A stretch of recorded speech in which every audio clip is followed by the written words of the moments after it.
Today I want to show you about how to diagnose, a quick way to diagnose a bad front wheel bearing on a vehicle. We had this vehicle come in to get service, and actually what happened is the wheel studs broke on it, but that's a different video that we're going to do, show you how to replace those if that ever happens. But while we were inspecting the car, and I always say this, if you're going to work on somebody's car, just look for the little obvious stuff. You don't have to put a lot of time into it, but take a look to see what you see. Just, do a basic safety check. You know what I mean? The customer will appreciate it, and in the end, you've done a much better job. So while we were inspecting this car, we came over. Hear that?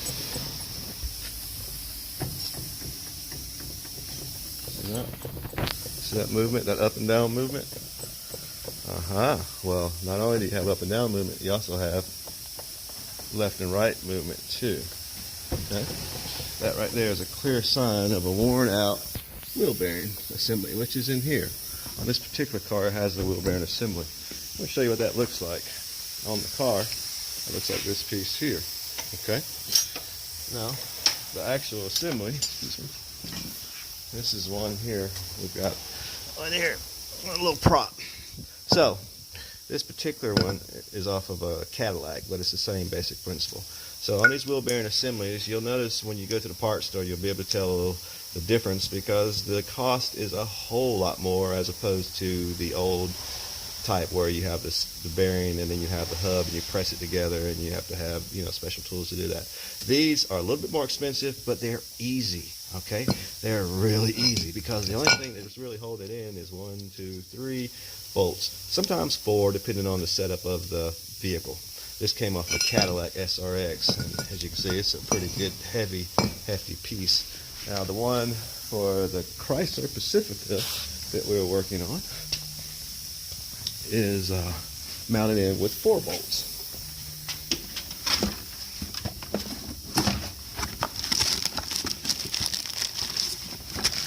Okay, a little bit smaller hub as opposed to the Cadillac hub. But either way, it serves the same purpose.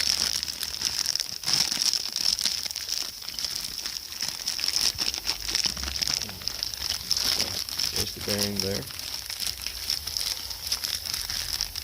And the hub, and it's already attached, and everything's nice and good.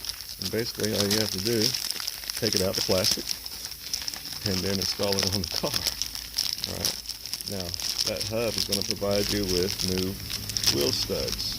Okay, so if you've got some bad studs that are stripped or something, don't worry about it. You're going to have some new ones on your new hub.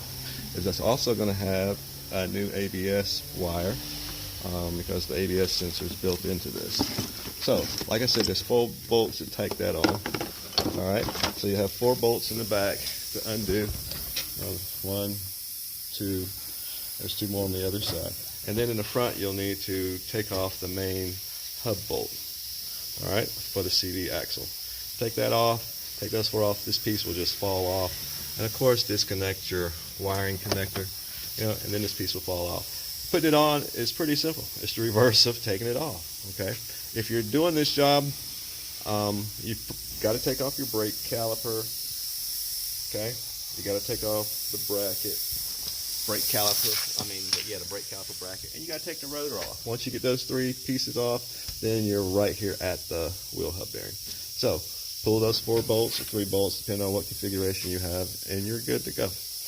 All right, so if you have any questions or comments, please post, chat, subscribe. Thanks for watching YouTube.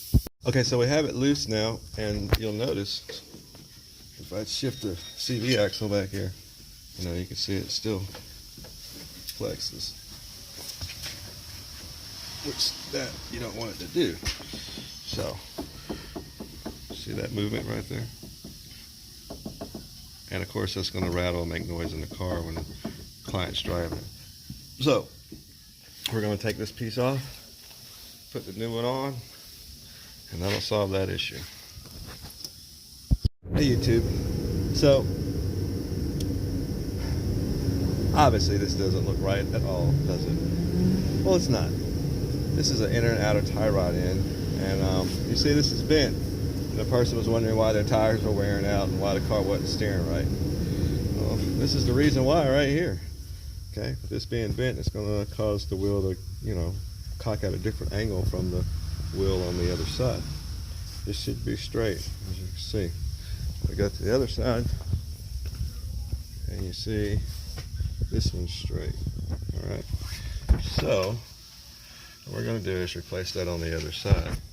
That way this side can be straight too. I just want to point that out to you in case you're wondering, like if you know, a person probably had to hit something in the road or went over a dip and bottomed out the car or something, you know what I mean? I don't know. There's so many different things that can cause this, but this right here will cause your alignment to be off. And that's why a lot of times people tell you to avoid potholes, because this little piece right here is a little rod, and if you bend it and damage it, it's going to throw off the trajectory of the tire, which is going to cause the tire to wear funny. So, just want to give you that little tidbit of information. If you have any questions or comments, please post, chat, and subscribe. Now, to get that off of here, it does take a special tool. So, and anytime you get one that's bent, it's so much easier just to take like a saw and cut that off, like probably right there. That way you got a little bit of stud sticking out. And then you'll watch my other video and I'll show you how to remove the inner tie rod. And it's somewhere on my channel. Just look through and you can find it if you really need to know how to do that. So, but basically there's a special tool that goes on there, grabs it, and pulls that part off. All right, if you have any questions or comments, please post, chat, subscribe. But again, this isn't a video to show you how to do it. It's just to show you that why you need to do it. Fix your car. Have a great night. So the first thing you're going to do is you're going to take this little ring off here and basically get you a pair of pliers, and it just slides off right here. Now, that's the one clamp that's on the outside, but there's also a clamp that's on the inside, as you can see here. And you know, if you don't have the tool to get that off, what I recommend you doing is either using like a flathead screwdriver or a flathead screwdriver or a punch like this or something. And there's a metal ring down there, and you can use the punch and a hammer and break that metal ring. Then you can get that off, or you can stretch it and get it off. But, basically, what I like to do is take the punch and stick it like right up under the metal lip there. Flathead screwdriver works good too, but if you don't have a flathead, then you can use a punch. And you'll go hit it about right in there, and that'll slide that ring forward or slide up under it, and then you can actually bend it or break it out of the way. Now, there is a clamp on here, but if you don't have the tool to do the clamp, then you know you're going to waste a lot of time trying to get that thing off, when you can just easily break it and just put a new one back on whenever you get there. Or I've even seen people use a zip tie to hold that thing on there too. So we're going to get that off, and we're going to continue the job. Now, if you can't get that ring, here's a good clear copy of that, a good clear view of that ring. You see that little tab sticking up? What you want to do is take your screwdriver and stick it in that tab, or your punch and stick it in that tab, and then you take a hammer and pop that little thing loose right there. Okay? That's that ring. Now it's on there. If you can't see it, you can always take that boot and twist the boot around so that you can get to that piece right there. Alright? So the flathead, you can easily pry it up. If you don't have a flathead, you can use a punch and a hammer and tap this a couple times. That ring will pop, and this boot will slide right off. Now, that ring popped, like I said, see that? You can actually take that thing off. See that? There we go. Now, you can take this boot, grab it, slide it on off.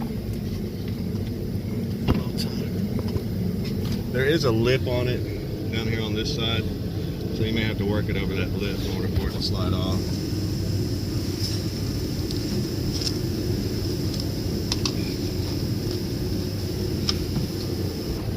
And once you slide that boot off, you now have access to the outer tie rod end. Well, excuse me, the inner tie rod end.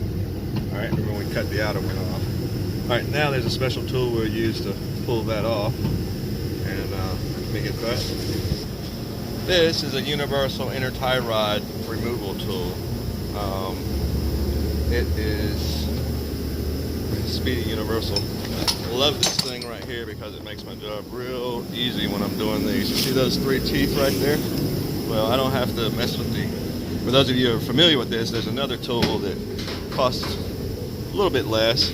Well, actually a lot less. But you have these little shims and things like that. But for the purpose of what we're doing, this tool simply slides on and you twist it and it's going to lock into place. And once it locks into place, you can take your inner tie rod on off. So I need to get a tool, a wrench to turn this there, and then that'll turn and pull the inner tie rod off. So we get a wrench, we turn that. Once it breaks loose freely, you can take the wrench away, and then you can simply spin it with the tool, or you can spin it by hand. Okay? But you do need the tool to loosen it up, get it started. Now you see those flat edges? That's what the tool is grabbing, the flat edges there. And actually that tool could actually grab the rounded edges too, the way it's designed. So that's what makes that really handy and neat. You can see where we cut that off. This is our new one. Okay. Also, you'll notice the difference in the old one and the new one. Look at that. See how that wobbly play in there? Well, that's wobbly play that you would feel translated into your steering. And also another sign that that part's wearing out. Now the new one, it's pretty stiff, as you see. It's not giving. I had to put some real muscle in there to get that bad boy to give. So to put it back together, you just stick it in and, you know, turn it, screw it down, and you put the rest of your job back together. Your outer tie rod in tight, the screws on there, because they'll be sticking out. Don't forget to put your boot back on, and as well as your clamp. And that's pretty much it for this. This is an easy job. Any job is easy actually if you have tools. So I'll put it that way. I said that to someone, and they were like, "Wait a minute, this job's not easy." I was like, "Dude, buy a wrench." Trying to turn nuts by your hands, and that's not going to help. So we'll put this back in here. Get this thing back together and back to its rightful owner. If you have any questions or comments, please post, chat, subscribe. Hit that like button for me too. You know, that really does help us to know which videos you like the most, and you know what sort of topics you're interested in, and it helps us creators out as well. So, other than that, that's in there. Now, one other thing, I do like to use the tool to torque that thing back tight. Okay, you can use it to loosen it, you can also use it to tighten. So you do want to torque that back down the way it was. All right, okay. Outer tie rod will go on here, we'll put that there, and then we'll be able to have some steering back in this car. Until next time, YouTube, if you have any questions, comments, please post, chat, and subscribe. And share this with the world. Put it on Facebook, your Instagram, and all that other stuff for me. Thanks for your help. Have a beautiful day.